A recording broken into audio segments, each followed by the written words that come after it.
What's up, y'all? And welcome to another episode of Worldly Church Girl. It's your girl, your host, Lillian Harshaw. On today's show, I have the privilege to introduce to you a Division I women's basketball coach. He's also a motivational speaker whose desire is to reach 1 million people to help them become a better version of themselves through his life's testimony. It gives me honor to introduce to you JJ Davis. So you've done a lot of exciting things in your life, but let's begin with being the Division I women's basketball coach. Did you always know you wanted to be a coach? You know, from a very young age, I wanted to be a coach. I grew up in an area where athletics was a place that I knew that I had to do and I had to succeed at to be able to change my cycle in life. And, I knew one day the basketball would stop bouncing. This was a way for me to inspire as many people as possible. And I read once that a coach inspires more people in a lifetime than a lot of other careers do. And when I found that out, I decided that I really wanted to be a coach. Okay, so would you say that's what you enjoy most about being a coach, is being inspiring? Yeah. Wins and losses are fading, man. I talk a lot about culture and a 1% culture, and that kind of means like unconditional love and being able to have that unconditional love that most coaches don't have, man. I've kind of learned that if you are able to love them when they're here and love them when they go, that's the best thing that can happen. And wins and losses, practices and workouts, that they take care of themselves. It's what do you do outside of practices, the inspiring and the cool part about coaching. So you're more about building their character. What our mission at Neosho is, and we call it the Neosho way, is being able, after 5 years, what do they look like after 5 years? That we're with them for 2 years and then they go somewhere else for 2 years. And we're kind of defined here at Neosho by what they look like 5 years after us. And if we put some core values in them, and if we put some things in them that make them be productive citizens and get their dreams, man. Like at the end of the day, you don't come to college without a dream. So you have a dream, you have an idea, and it's our job as coaches, because most kids listen to coaches, and it's our job to make them chase that dream. Now, how are you dealing with the current situation with the pandemic, and how's it affecting you and the team? I've always been a guy that, the glass has always been half full, and you got to be an optimistic guy, and you just got to find different ways. You got to be creative.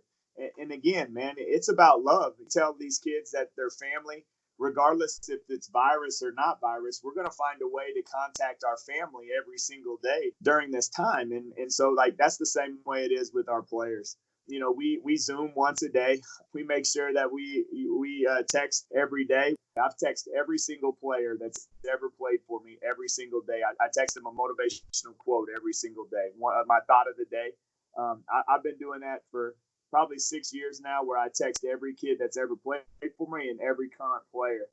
Maybe I'm the only person that they get positivity from every day, and I think that's my job. And so during this time when it's stressful and it's uncertain, they need somebody in their life familiar. And we do a workout together every day. We do a body weight workout every day together to stay in shape. And of course, I give them challenges every day, basketball wise and leadership wise and community service wise, just to keep them fresh, keep them excited to look to something new. Because in times like this, you can just sit around on the couch and just turn into a vegetable, and then really your mindset and your everything else starts to really turn into something that's really negative.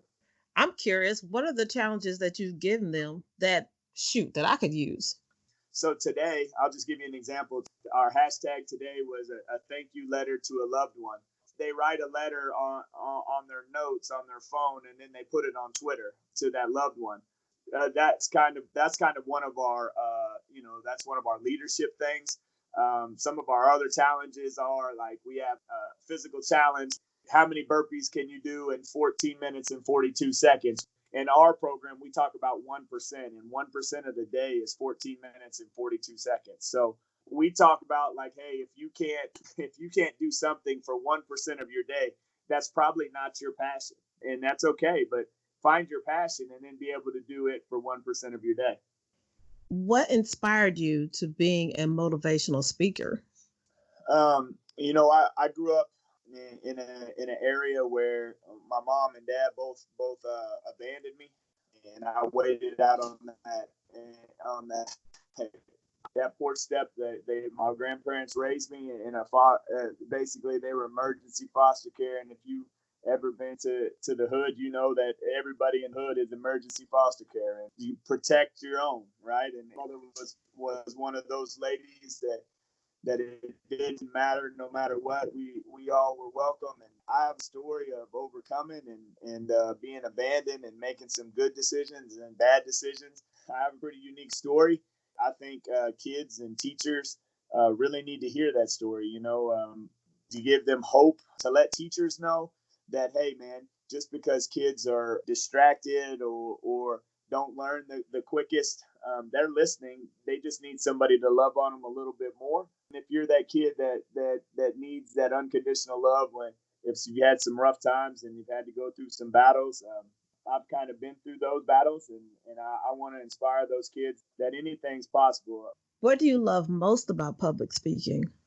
It's the joy of knowing, like, if I'm in a conference of 30 people or 50 people, even if just one person goes back and like the message, there's a great chance that 30 kids are going to really they're going to get that love, and they're going to get that unconditional love. And kind of in my own egotistical way, I can kind of add that to my 30 people of inspiring 1 million hearts, and that's kind of, I don't care if I inspire all 1 million, but if I inspire one that inspires 1 million, I feel like I had a little bit of part to doing that. And that's just the goal.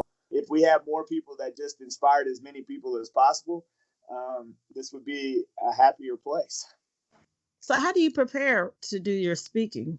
My wife laughs at me. I go upstairs and I do so right now I have Coach Jay's tip of the day, which is like a 30-second thing I do every day on Twitter. I do a thought of the day. I'll start in May, Coach Jay's motivational minute. So that kind of talks about my background and gives you kind of like a minute of hope. Being able to do those for the last probably 3 years have kind of helped me with my public speaking. And how I prepare is, it's going to sound really funny, but I had a Russian foreign exchange student, and she went with me on a couple of my speeches. And right before I go into the speech, I go into the bathroom. I look in the mirror. I tell myself that I have to have somebody that somebody out there wants to hear my message, and that's important. And no matter how I feel, no matter how scared or how nervous or how anxious I am about it, I get up and I go, and I get that same feeling I got when I played college basketball, pro basketball. Because if you're anxious, I feel like if you're anxious, that means that you want to do the best that you can for the people that you're presenting in front of.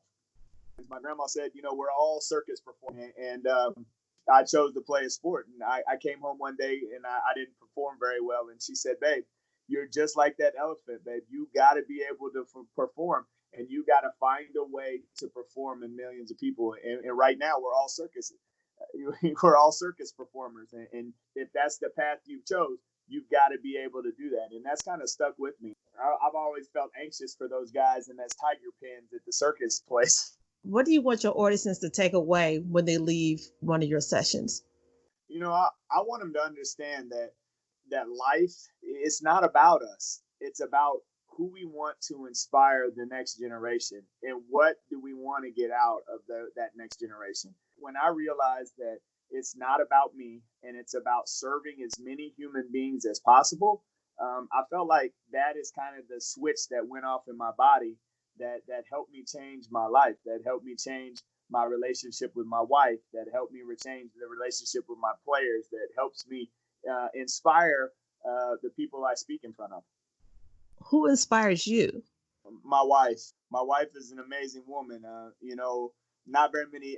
I tell my story when I go talk about my miracle presentation, when I talk to prisoners and counselors. I talk about my miracle. My wife is my miracle.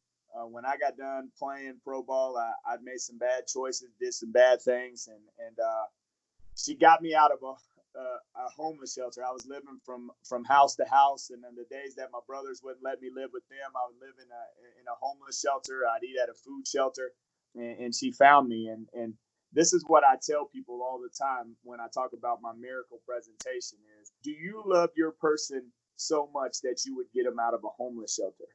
Would you go to a homeless shelter, get them out of a homeless shelter, and then love on them unconditionally, even as they're still trying to change their habits, be able to make them better? And she's that woman. How did you guys meet? I played slow pitch softball, and she was she was playing on a co-ed team, and I decided one day that I was going to try out for this pretty good slow pitch softball team, and she was there, and I tried to speak to her. She didn't have nothing to do with me. She had a daughter, and she'd been through a tough situation, and long story short, every week I would ask the daughter to go eat pizza with me. The daughter would go every week. I'd ask my wife every week if she wanted to come, and she'd never come. And finally, one day, her daughter asked her mom, "Hey, are you gonna come eat?" And she finally said yes, and that's the end of the story, or the beginning of the story, one or the other. You used the baby. I did. I used the daughter. Oh, that is funny, but it worked. What do you think drives you? Is it passion or is it fear not going after your passion? I think it's the fear of failure, fear of failing kids, fear of failing my wife, fear of failing my grandma. Here's what I'll say. You got to have 90% unconditional love, and you got to have 10% of that, man, you suck right now. You got to get up and go do something. When I'm really good and I'm being what I'm supposed to be, that 10% is really kicking my butt every day. And I'm getting to the next spot. I'm getting to the next hurdle. I'm getting to the things that I'm scared of. Scared of the past. I've been scared of doing podcasts.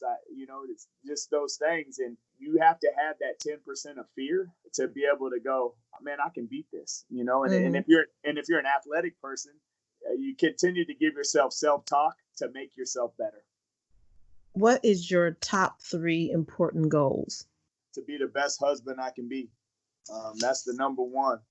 And when I mean best husband I can be, that means doing what my faith tells me to do to be a great husband. My second goal is to inspire 1 million hearts and make 1 million people believe in unconditional love, believe in the 1% culture, believe in 1% positive mindset.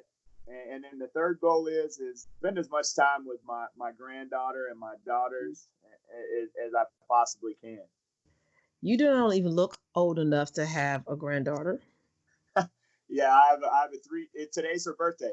Oh, happy birthday. Yes, today is her birthday. Beautiful 3-year-old granddaughter. Oh, that's a fun age. I have a granddaughter she'll be 3 this year too. And it's just hard to believe. It's like you never think you can love somebody with this type of love until you get that grandbaby. Man, listen, I did a video, and I'm pretty good at videos, but I did a video today, and I had a hard time not crying. Like, I'm like, when she came in my life, it just changed. It changed everything. Like, I have a really big passion to be the best that I can be, but now I want to be the best basketball coach for my wife and my daughter so I can provide for them. But now I want to be the best public speaker and motivational speaker so I can provide for my granddaughter. That it just gives you motivation to get off your behind and go do something. I have a list of things that I say every day to keep myself going from my vision board. But the very last thing on there is I always say is I want to be able to bless others. That's amazing. And I'm glad to hear that you have a vision board. I have my own vision board at work and at home. I kind of went old school ghetto with it. I made it on the computer that it could fit in an 8x10 frame, and I put it up, and I got to see it every day. Oh, mine's just as ghetto. It's I printed out some stuff on my computer, and I taped it all on my cabinet that I have to open up every day to get ready. So I have no choice. So I got like probably 30 things stuck on there with tape of things I want to do, places I want to go, things I want to have, and then a whole list of things that I want, God to manifest. And I was looking at it today. I was like, actually, I need to add some more stuff to this thing. So I need to make some room and get some more tape. Amen. Amen. That's it, man. Like that vision board is amazing. I heard Steve Harvey say one time that the amount of land on this earth, if everybody had their equal share of land, that they would have 5 acres, and that touched me being from the hood. You don't have that. 5 acres, man. I think everybody should be entitled to five. I'm like Steve Harvey, man. I think if that's what you want, and you want 5 acres, I think that you should be able to work your behind off and be able to work to get that 5 acres. Right. And that's the key. Work for it. It's not going to come to you unless you work for it. That's why they say faith without works is dead. I ain't gonna lie. When years ago, when people were talking about vision boards, I was like, okay, yeah, whatever. Sounds cute. Yeah. I'm like, man, of course Oprah got a vision board. Like she got everything. She needs to put it on there what she ain't got. Like right. That's the way I thought about it. And then, as time has went by, I was like, okay, if I see it every day and God sees it too. And right. He's going to see it. But he's going to do it in his time. That's what's hard for me. When God does it on his own time, yeah, not necessarily fast enough. Right. I read that verse the other day where he said that God takes care of birds and like ants and things like that. Like, why isn't he going to take care of you? That changed everything. So I cannot thank you enough for doing this, because I know you're a busy person. Well, I appreciate it, Miss Lillian. This was the highlight of my day. I promise you. I was waiting on you all day. I was waiting on this one. Well, thank you, Miss Lillian, for having me on. And if you ever need to fill a slot ever again and whatever, I would love to help you. Oh, you know it. I'll definitely reach out to you, and don't say it because I got it recorded. Hey, I'm all in. So I'm all in, and I love what you're doing. I love that you're inspiring and helping other people, and who you connect your 4 closest friends with is who you become. And that's right. And if you're gonna lock up with some other people that do positive stuff, then one day you're gonna make it. I believe that thoroughly. I always say that check your circle. If your circle is not trying to be better, you might need to rethink your circle. Right. That's it. And I read something today, and I'm gonna leave you with this one. And I won't give you no more, but I want you to hear this. It said write down 25 goals. Right. Write down 25 goals. I want you to do this, Miss Lillian, and then I want you to circle 5 of them. Okay. And then I want you to forget about the rest of the 20 and just focus on those 5. Because we all have broad focuses, but once we figure out what those 5 ones that we want, man, it starts to change the game. How could anyone get in contact with you? I do a daily text every day, and I don't mind giving out my cell phone. My cell phone number is 785-488-6055. If you need a daily inspirational text every single day, just text me and say, can I have your daily text? And then my Twitter is at JJ Davis Neosho 1. My Instagram is JJ Davis Neosho Basketball. All right. Now here is your last question. Are you ready? Yes, ma'am. If you could have any song be your theme song when you walked into a room, what would it be and why? Oh man. Oh man. I'm gonna go with in 8 Mile when he does at the end when he's doing the 8 Mile when he's lose yourself. And this is why when B Rabbit when Eminem decided that he would just tell everybody about what he was, and he didn't hide from it no more, the world became everything to him.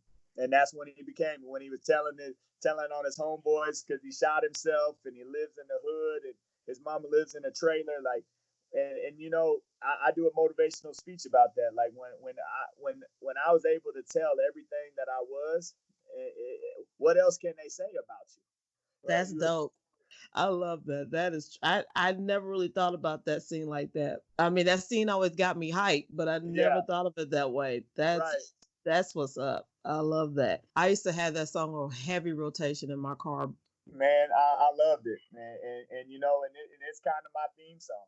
You got to Okay. lose yourself, and you got to figure it out, and you got to stop hiding from the things that you did in your past, and you let people know, and it's their choice, man. If they like you or don't like you, I mean, what I've learned as being a college coach is you could be the best person every single day to the person every single day, and they still gonna hate you just because Yep. either they're either jealous of you or they're not you. Right. So They're either jealous of you or they're not you or they just don't know you. yeah, amen, amen. Because I remember it was my senior year in high school, and this girl who I used to see every day, one day she sat beside me in the lunchroom and looked at me and said, "You know, I used to hate you." I'm like, "What?" She said, "I used to hate you." I'm like, "Okay, this is literally like the first time we ever talked." She said, "I don't know. It's just something about you. And I just hated you." But she said, "But you seem pretty cool." I'm like, "Okay, thank you." Yeah, I appreciate that. Thanks for thinking I don't suck after you finally talk to me. Right. Now I feel a certain type of way because I'm like, what was it about me all these past 3 years that I suck? Yeah, right. Okay, well, thank you so much again. And like I'm going to hold you to it. Hey, hold me to it, Miss Lillian. I love being on the show, and you know, just keep inspiring, Miss Lillian. You're doing a great job, and I'm just blessed that you allowed me to be on your podcast. Thank you so much. Thank you. You're the best. You're the best, and I appreciate you. You're welcome. You too. You have a good one. Have a great day. Have a blessed day. You too. Thank you. Thank you. Bye-bye. Bye. Thank you, JJ, for being on my show. I greatly appreciate it. Your testimony is definitely one for the books. And I only hope that God continues to bless you and your family in all your endeavors. And if you would like to be on Worldly Church Girl, click the link below, shoot me an email, and let's see what we can do with this thing. And oh yeah, you still haven't subscribed? Why not? Keep telling you, these shows will only get better and better. Thanks for joining your one and only Worldly Church Girl.